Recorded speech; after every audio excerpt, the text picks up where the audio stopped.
नमस्कार बंधुरा चले एसेছি একটা মজাদার রেসিপি নিয়ে পনিরের তরকারি। এখানে আমি কড়াইয়ে পেঁয়াজ দিয়ে দিচ্ছি। পেঁয়াজটাকে লাল করে ভাজবো। অল্প পরিমাণ তেল দিয়ে আগে পেঁয়াজটাকে ভেজে নিচ্ছি। হালকা আছে আমি এটা বেশ ভেজেছি, এরকম লাল হয়ে এসেছে। এবার এর মধ্যে রসুনটা দিয়ে দেবো।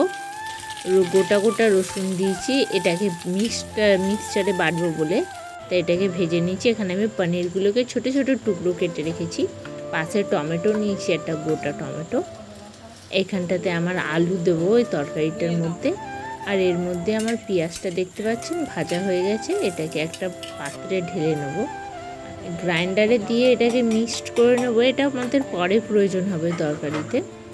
সবগুলো খালি করে নেব। এবার আমি কড়াইয়ের মধ্যে একটু কালো জিরে দিয়ে দিচ্ছি, এটা সুন্দর ফ্লেভারের জন্যে। তেলটা দেখতে পাচ্ছেন গরম হয়ে গেছে, কিন্তু এবার একটা গোটা শুকনো লঙ্কা দিয়েছি।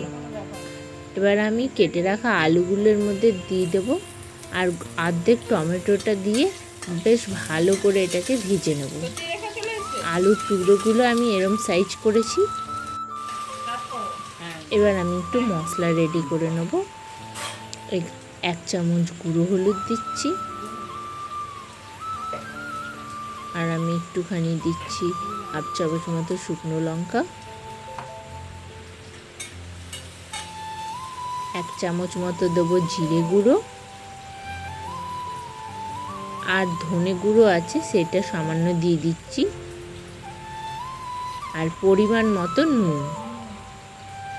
আমি তরকারিতে নুনটা একটু কম খাই, এটা হেলথের পক্ষে খুবই ভালো। এরপরে আমি এর মধ্যে একটু কাশ্মীরি লঙ্কা দিয়ে দিলাম কালারের জন্য। মশলাগুলোকে ভালো করে ভেজে নিচ্ছি, এরকম লাল করে ভেজে নিচ্ছি। এর মধ্যে এবারে আদা বাটাটা দিয়ে দিলাম আমি,